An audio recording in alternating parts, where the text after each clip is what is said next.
Hey everyone, it's Vlad Blagovic here and welcome back to the Full-Funnel B2B Marketing Show. And today's guest is Amir Bolouryazad.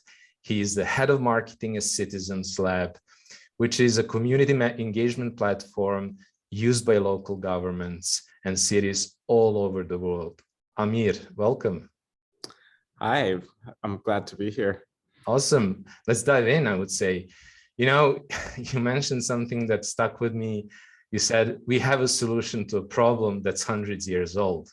Now, I wonder, when you're going out in the market and having conversations, do you feel like the majority of market is aware of, community engagement platforms? How can they be used and the benefits for the local governments? And if not, how do you drive that awareness? Yeah, that's an excellent question, actually. So I would say we work with government entities in all shapes and sizes. So we work with some bigger ones and some very small ones. And I would say some of them are aware, and you can really find governments within this range, anywhere on this range of awareness, that are very aware. They understand the needs, they know how to use it. We have those governments in between who kind of understand that it's useful, it exists, but not quite sure how it can benefit them. And then you also obviously have much smaller cities and towns who are not even aware of solutions such as ours. What has been extremely helpful for us in terms of demand generation is to work on writing very informative content, and in the form of blogs, case studies, ebooks, and also distributing these via the different channels we have. At the same time, hosting webinars, bringing other civil servants from different cities who've used our platform successfully, and they have a chance to tell their peers in terms of how a solution such as ours can be extremely helpful into their day-to-day lives, and how their citizens and residents become more satisfied with how their government is engaging them into the decision-making process. All right, I like that because, I guess somehow buyers don't really trust the brand. They don't really trust, the vendors, obviously, because we always have an ulterior motive. We want to sell them something, but who they really trust is their peers. And so it's really cool how you're involving people from the governments, your existing customers, in your marketing, and how you're enabling these conversations. And I always wonder, because I was looking at what you guys are doing, and I know that you have these different kind of use cases, and your platform can be applied to solve all sorts of problems with governments, right? So I was wondering, like, how do you make sure that the right person hears the right stories, and how do you match all that? Yeah, so I mean, one of the topics is that we do, given that we are speaking with the clients that we have, but also we research in terms of the ongoing topics that are big in every single country. We are able to create different verticals, content verticals, that then we work on, and we try to bring use cases and case studies around those main topics, while trying to show that how the tool can be used for other problems that are out there as well. But essentially that's the process. So we try to identify, okay, right now this is a big topic, let's say in Belgium, where we are right now, and where I'm sitting. So this is a big topic here. Most governments will need to get a community engagement platform. Local governments need this right now because of this specific project that they need to do. So we try to, present how our tool can help them achieve exactly that. Okay, so kind of on the one hand, you align your content with your revenue. In other words, you see where the most needs are, most use cases, and you have those kind of as pillar topics and addressing those. And I really like that. I read this somewhere, like align the content with where the money is coming from. That makes perfect sense. But on the other hand, you're also looking at the trends and what's happening, and what are the needs, and what are the kind of what's happening in the market. And that makes a lot of sense as well.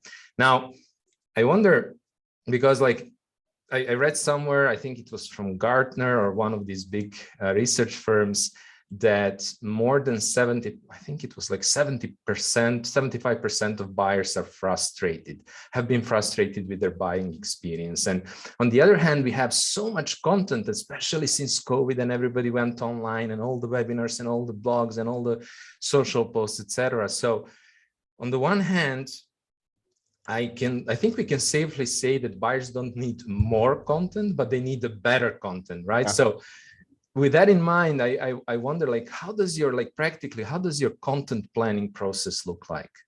Yeah, and that's an excellent question, because I think we can, as CitizenLab, we can be really proud of our content, and we've been given feedback by our clients. Actually, we do have our clients who are still, while using our platform, we do see them coming and downloading our new resources and actually using them. And that's exactly what we strive to do, which is, again, understand the verticals, understand the needs, really get to the bottom of, okay, these are the topics, this is how we can help them, the civil servants who are trying to serve their citizens in different ways, but at the same time, go and identify these verticals and write the content around it. Now, how do we identify these verticals? We get feedback both from our sales team, in terms of what they're able to get out of the conversations, how they feel, but then also working with our government success team, who is working with active clients and is very much involved in the day-to-day projects that they're working on. And they figure out, for example, this specific cities of this size, for example, can do the project management quite well, but they have they don't know how to bring their citizens onto the platform. So we can write a handbook in terms of how you can bring your citizens on the platform.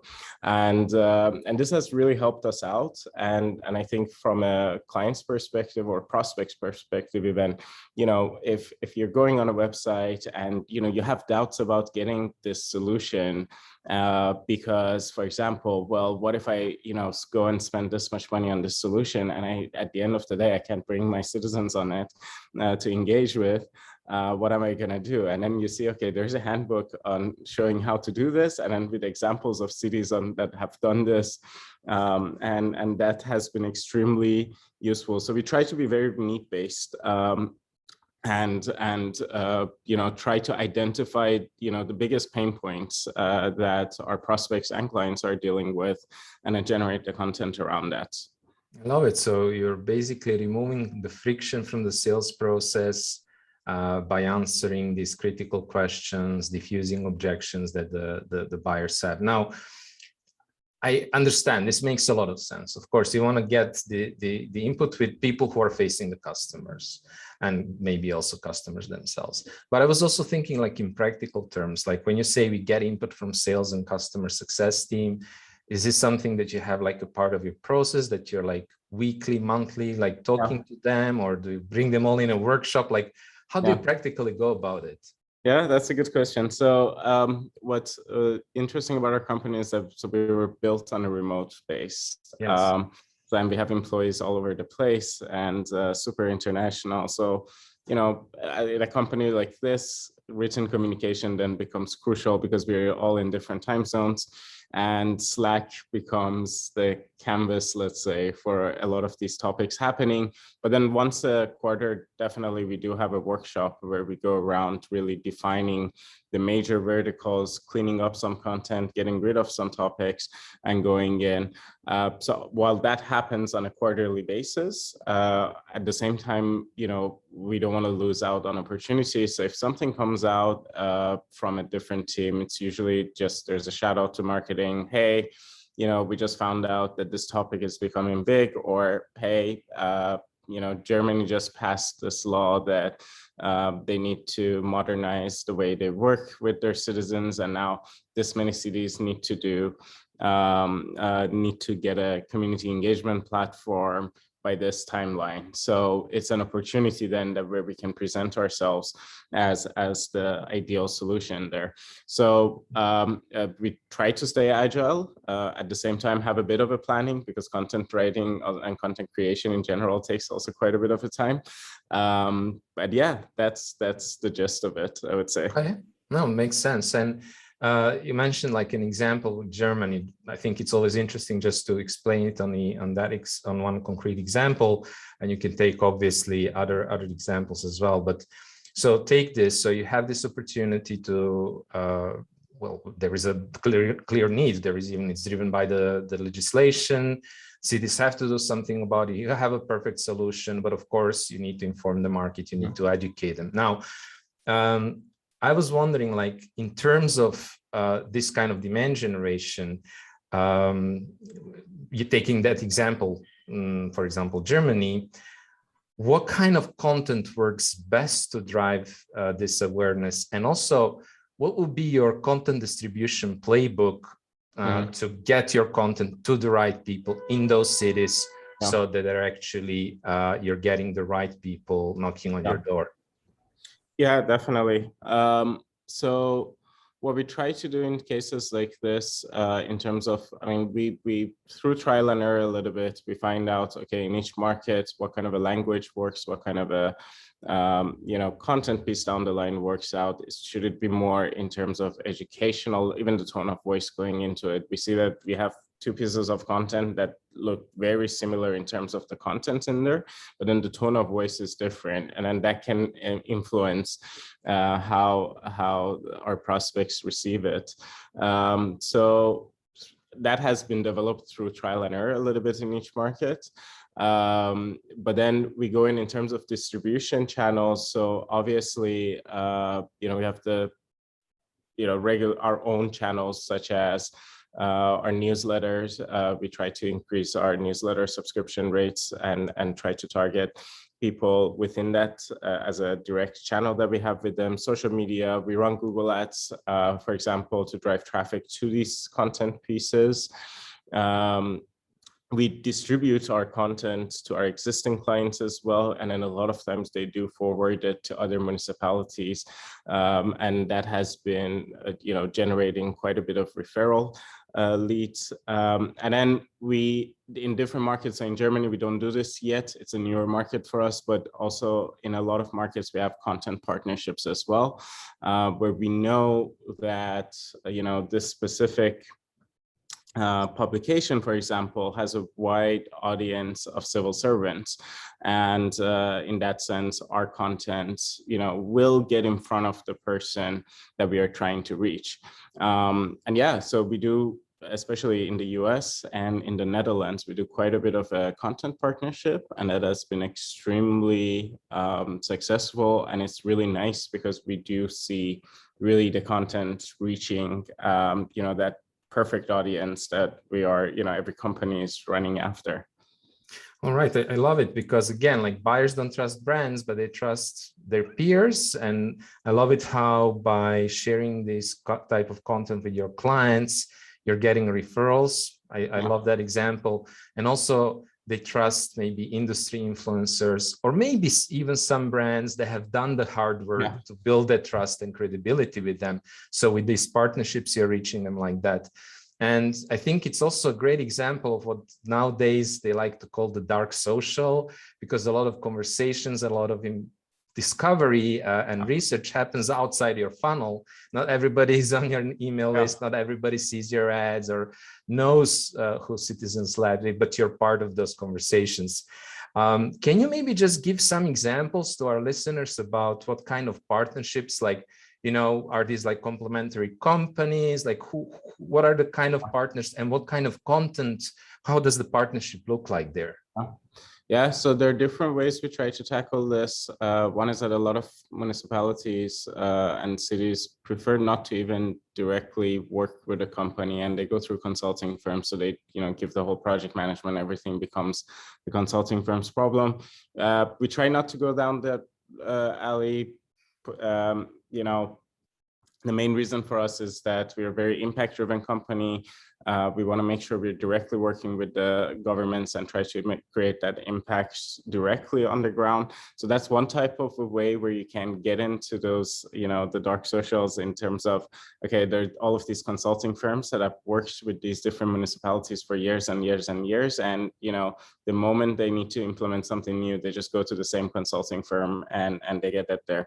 We do work with some, but it's not a main channel for us. us as a partnership channel, because it's also usually project-based and it doesn't lead to recurring revenues as well from the business perspective.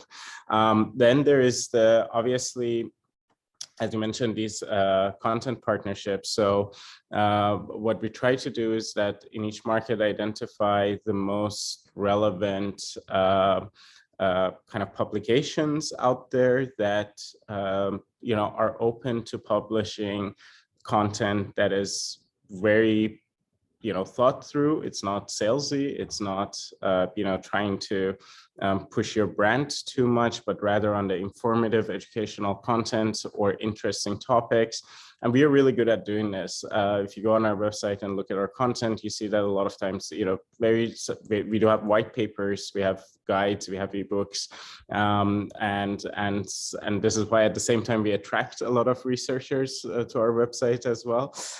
But in general, we have really good content, and these publications need to generate content for themselves as well. So if there is a company such as ours who is willing to write a very high quality piece of content, and that piece of content is actually useful to their audience, they're more than happy to do these types of partnerships, and that's where we come in and provide that piece of content to them.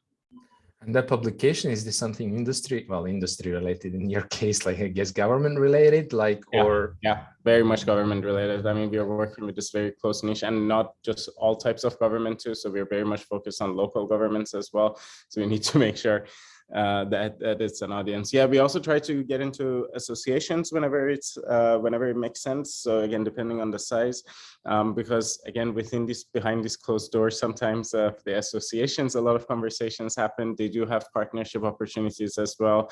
We assess them case by case, as they're usually pricier. And then with the associations, it comes the events of those associations where you get to meet these prospects face to face that maybe you would not have reached via any other channel. So it's a little bit different in each market, especially if we're talking about government. So the culture of government also varies dramatically from one market to the other.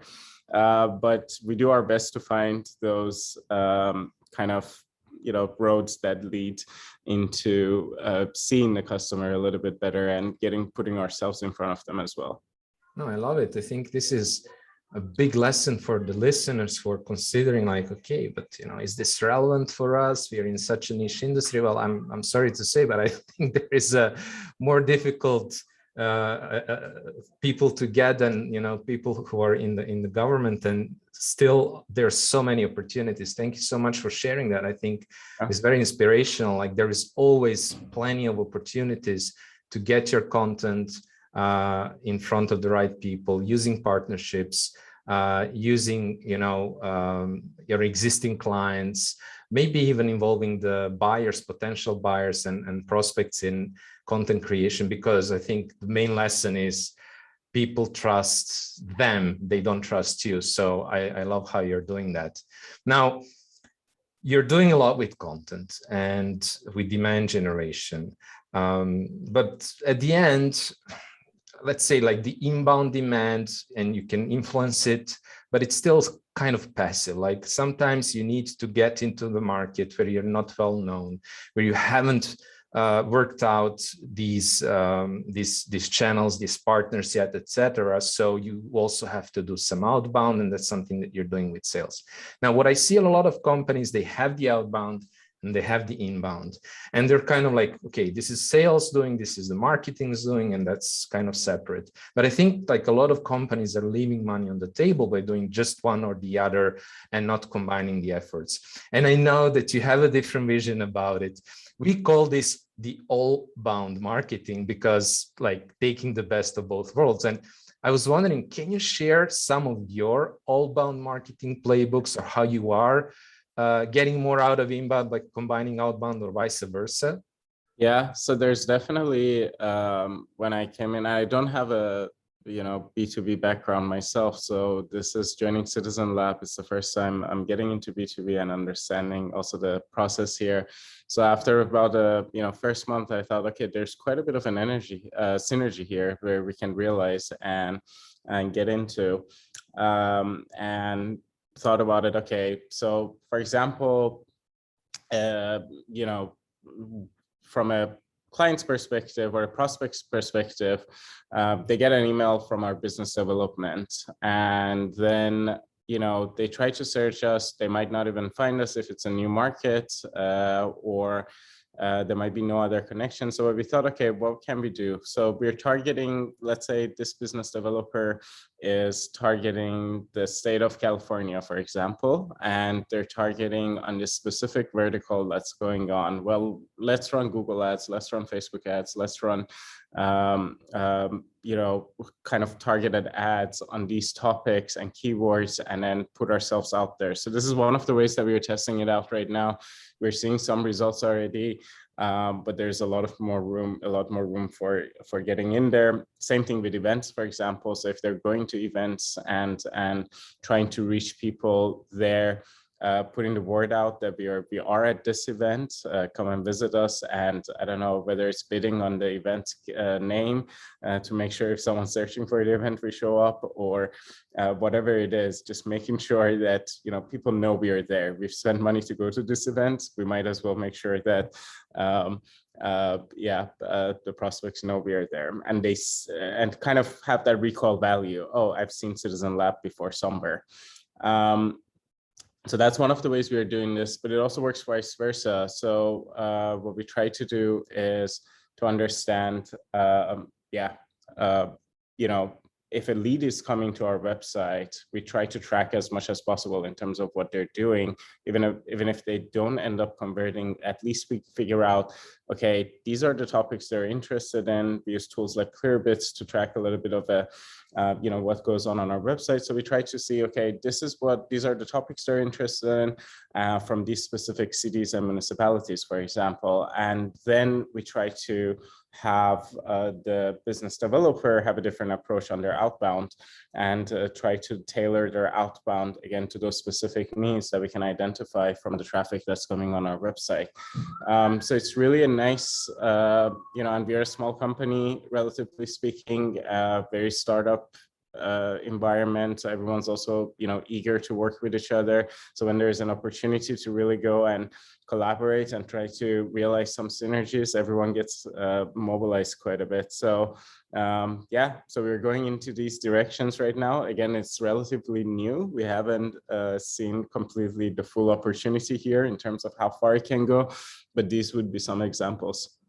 I love it. So on the one hand, you are supporting the outbound efforts by targeted warm-up campaigns. And on the other hand, you're treating let's say the inbound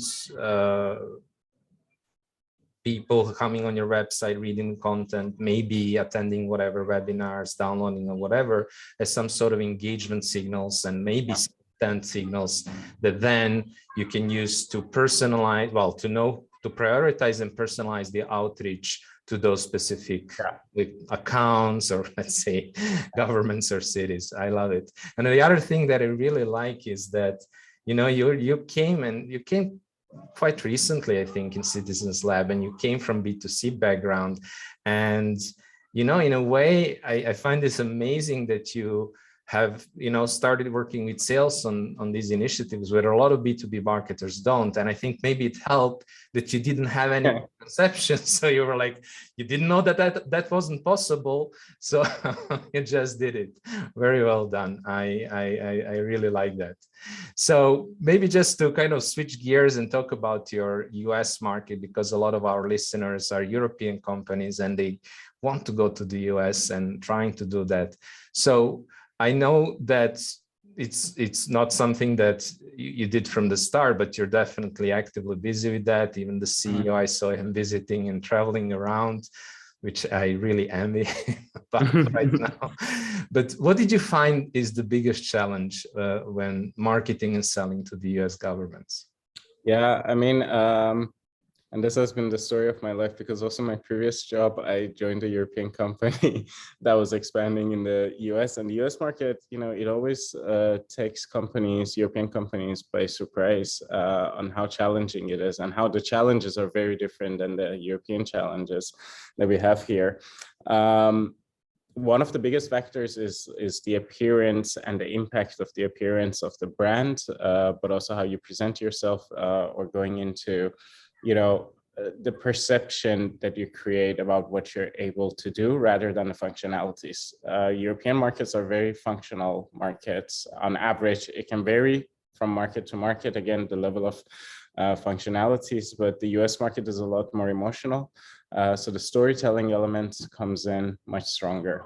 So having that storytelling element, getting that right, has been one of the things that the team has been working on even before I joined the company, but also making, going a little bit hyper localized in the US market. So, within Europe, we have all of these countries who share values and have common kind of a, you don't think, okay, this works in Germany, it won't work in the Netherlands. Well, if this works in Germany, it will probably work in the Netherlands as well.